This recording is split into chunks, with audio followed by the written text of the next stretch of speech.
प्रिय छात्रों, मैं नरेंद्र कुमार शर्मा, सह आचार्य इतिहास, राजकीय महाविद्यालय देवगढ़, जिला राजसमंद। आज हम बीए पार्ट सेकंड के प्रथम प्रश्न पत्र आधुनिक भारत का इतिहास के में बक्सर के युद्ध पर चर्चा करेंगे। अब से पहले कारणों पर अपन ने विस्तार से बात की। अब हम बक्सर के युद्ध के परिणाम व उसके महत्व पर प्रकाश डालेंगे। 23 अक्टूबर 1763 में 64 में होने वाला बक्सर का युद्ध परिणाम की दृष्टि से यह युद्ध मीर कासिम, शाह आलम द्वितीय व शुजाउद्दौला तीनों की सम्मिलित सेना को अंग्रेज़ों की सेना ने पराजित कर दिया। इस पराजय के परिणाम स्वरूप मीर कासिम लंबे समय तक इधर उधर भटकता रहा और अंत में 1777 ईस्वी में उसकी मृत्यु हो गई। शुजाउद्दौला भी भागकर रोहिलखंड चला गया, परंतु अंग्रेज़ों ने भी उसका पीछा किया और 1765 में कड़ाके युद्ध में उसे बुरी तरीके से पराजित कर दिया। अब मुग़ल सम्राट अंग्रेज़ों की दया पर निर्भर था। बंगाल तो उनके पूरी तरीके से अधीन था ही, अपितु मुग़ल सम्राट भी अंग्रेज़ों की दया पर निर्भर हो गया। बक्सर के युद्ध के जो महत्वपूर्ण परिणाम हमारे सम्मुख आते हैं, वो उसमें सबसे पहला जो परिणाम है वो है बंगाल पर अंग्रेज़ों के प्रभुत्व की स्थापना। हालांकि प्लासी के युद्ध के पश्चात अंग्रेज़ों ने बंगाल पर अपना आधिपत्य स्थापित कर लिया था, किंतु वह आधिपत्य उतना स्थायी नहीं था जितना बक्सर के युद्ध के पश्चात हुआ। मीर कासिम के स्थान पर पुनः मीर जाफ़र को बंगाल का नवाब बना दिया गया। अंग्रेज़ों की निर्णायक विजय हुई। यह युद्ध भारत के निर्णायक युद्धों में से एक है। इसके परिणाम स्वरूप बंगाल पर अंग्रेज़ों का सीधा नियंत्रण हो गया। अब अंग्रेज़ बंगाल के वास्तविक शासक बन गए थे। अब बंगाल कानूनी तौर पर अंग्रेज़ों के आधिपत्य में आ गया। बंगाल का नवाब केवल अंग्रेज़ों के हाथों की कठपुतली मात्र था तथा बंगाल के शासन की वास्तविक सत्ता अब अंग्रेज़ों के हाथ में थी। पाश्चात्य इतिहासकार रेमजे म्यूर का कहना है कि बक्सर के युद्ध ने अंत में अंग्रेजी कंपनी के शासन की बेड़ियों को बंगाल पर जकड़ दिया। इस इतिहासकार का यह कथन इस तथ्य को स्पष्ट करता है कि बंगाल अब पूरी तरीके से अंग्रेज़ों या कंपनी की दया पर आश्रित था। जो दूसरा महत्वपूर्ण परिणाम था वो था अवध के नवाब पर भी अंग्रेज़ों का प्रभाव की स्थापना होना। इस युद्ध के परिणाम स्वरूप अवध के नवाब एवं मुग़ल सम्राट पर भी अंग्रेजी कंपनी का व्यापक प्रभाव पड़ा। 1765 में इलाहाबाद की संधि के अनुसार अवध के प्रांत पर कंपनी का नियंत्रण हो गया। जो इलाहाबाद की संधि थी उसकी शर्तों के अनुसार अवध के नवाब शुजाउद्दौला से कड़ा और इलाहाबाद के ज़िले छीन लिए गए और ये दोनों ज़िले मुग़ल सम्राट को दे दिए। अवध का प्रांत शुजाउद्दौला को वापस कर दिया गया। शुजाउद्दौला ने अंग्रेज़ों को युद्ध की क्षतिपूर्ति के रूप में 50 लाख रुपए की बड़ी रकम देना स्वीकार कर लिया। नवाब ने कंपनी को अवध में कर मुक्त व्यापार करने की सुविधा प्रदान कर दी। अंग्रेज़ों ने नवाब को सैनिक सहायता देना स्वीकार कर लिया, परंतु उस उसे इस सहायता के बदले में नवाब को सेना का खर्चा वहन करना होगा।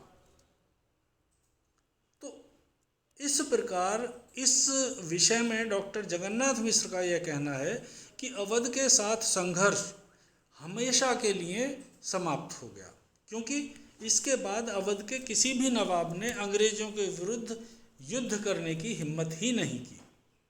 बक्सर के युद्ध से अवध पर अंग्रेजों का प्रभाव पूर्णतया स्थापित हो गया और साथ ही मुगल सम्राट भी कंपनी के प्रभाव में आ गया। अब कंपनी जो मुगल सम्राट था वो कंपनी का पेंशनर बन गया। 1765 की जो इलाहाबाद की संधि हुई थी, उस संधि में मुगल सम्राट शाह आलम द्वितीय को निम्नलिखित शर्तें स्वीकार करनी पड़ी, जिनमें थी अवध के नवाब से जो कड़ा और इलाहाबाद के क्षेत्र थे वो मुगल सम्राट को मिले। अंग्रेजों ने मुगल सम्राट को 26 लाख रुपए वार्षिक पेंशन देना स्वीकार कर लिया और इसके बदले मुगल सम्राट ने अंग्रेजों को बंगाल, बिहार तथा उड़ीसा की दीवानी प्रदान कर दी। तो इस प्रकार हम ये देखते हैं कि इस संधि से, जो इलाहाबाद की संधि थी, उस संधि से अंग्रेजों को बंगाल के सारे अधिकार प्राप्त हो गए और जो मुगल सम्राट था, जिसका शासन अतीत में संपूर्ण भारत पर था, वो अब कंपनी का पेंशनर मात्र बनकर रह गया। फिर अगला जो महत्वपूर्ण परिणाम था इस युद्ध का, वो था अंग्रेजों की शक्ति और प्रतिष्ठा में व्यापक वृद्धि। बक्सर के युद्ध के परिणाम स्वरूप अंग्रेज कंपनी की शक्ति तथा प्रतिष्ठा में बहुत वृद्धि हो गई। इस युद्ध के फलस्वरूप न केवल बंगाल पर अपितु अवध पर भी कंपनी का प्रभुत्व हो गया और साथ ही जो दिल्ली दरबार था वो भी अंग्रेजों की या ईस्ट इंडिया कंपनी की दया का आश्रित बन गया। पी.ई. रॉबर्ट्स का ये कहना है कि प्लासी की अपेक्षा बक्सर से भारत में अंग्रेजी प्रभुता की जो पृष्ठभूमि है वो या शुरुआत है वो कहीं अधिक उपयुक्त रही। जेम्स स्टीफन का यह कहना है कि बक्सर के युद्ध का प्लासी के युद्ध से बहुत अधिक महत्व है, क्योंकि यहीं से भारत में ब्रिटिश शक्ति का प्रादुर्भाव हुआ।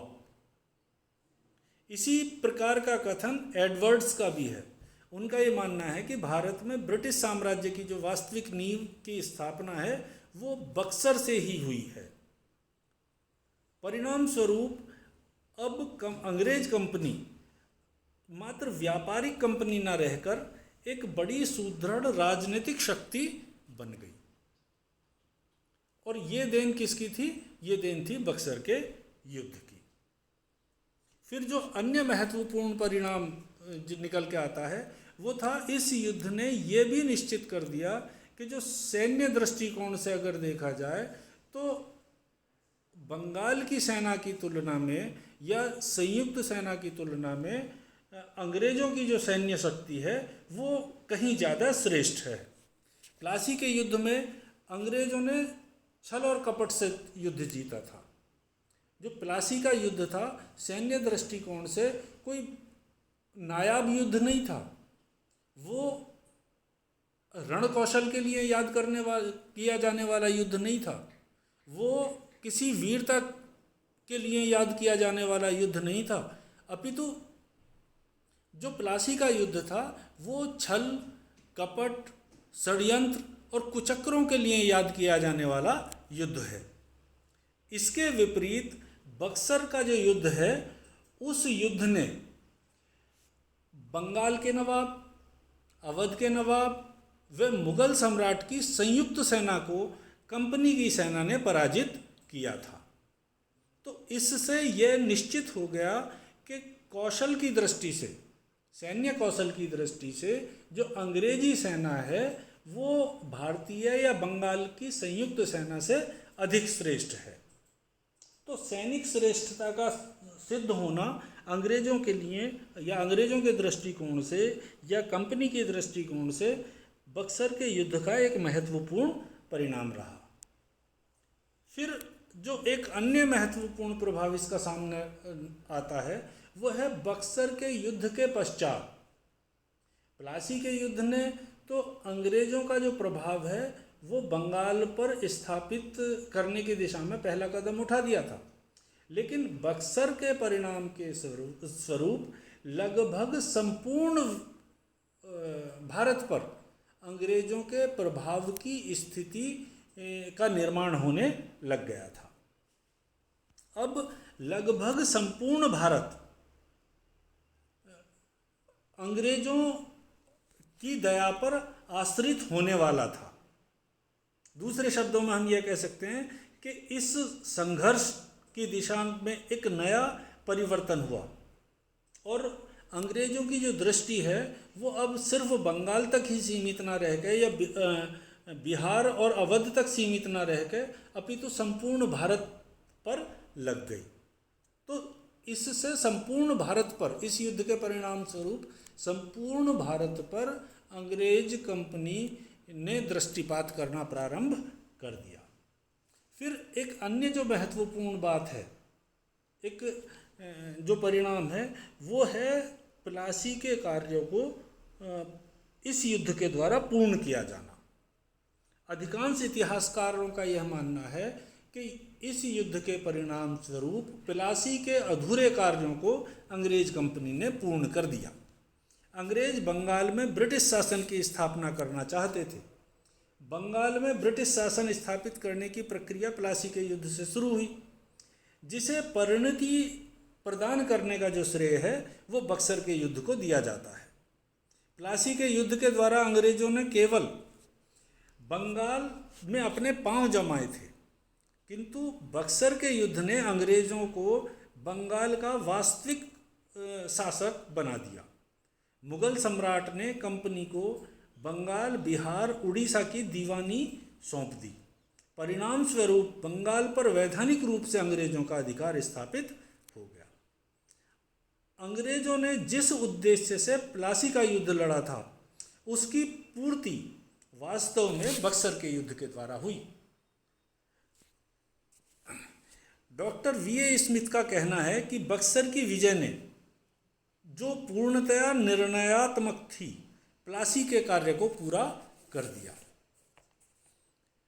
डॉक्टर सरकार और दत्त ने बक्सर के युद्ध के महत्व पर प्रकाश डालते हुए लिखा है कि परिणाम की दृष्टि से बक्सर का युद्ध प्लासी के युद्ध की अपेक्षा अधिक निर्णयात्मक था। प्लासी के कारण कंपनी ने बंगाल की गद्दी पर कठपुतली नवाब को बिठाया और इसमें संदेह नहीं कि प्लासी के युद्ध ने अंग्रेजों की प्रतिष्ठा में वृद्धि भी की, परंतु बक्सर ने इससे कुछ अधिक किया। उसने अंग्रेजों को बंगाल पर अपने अधिकार को सुदृढ़ करने के अलावा बंगाल की उत्तरी पश्चिमी सीमा को अपने अधीन लाने का अवसर प्रदान किया। यदि प्लासी में बंगाल के नवाब की पराजय हुई तो बक्सर ने अवध की शक्ति और मुगल सम्राट की शक्ति की पराजय की भी घोषणा कर दी। तो इस प्रकार हम ये देखते हैं कि बक्सर का जो युद्ध है वो परिणामों की दृष्टि से भारतीय इतिहास, भारतीय युद्धों के इतिहास में एक निर्णायक व महत्वपूर्ण मोड़ देने वाला युद्ध साबित होता है। इसी के साथ बक्सर के युद्ध का जो अध्याय है यहाँ समाप्त होता है। धन्यवाद।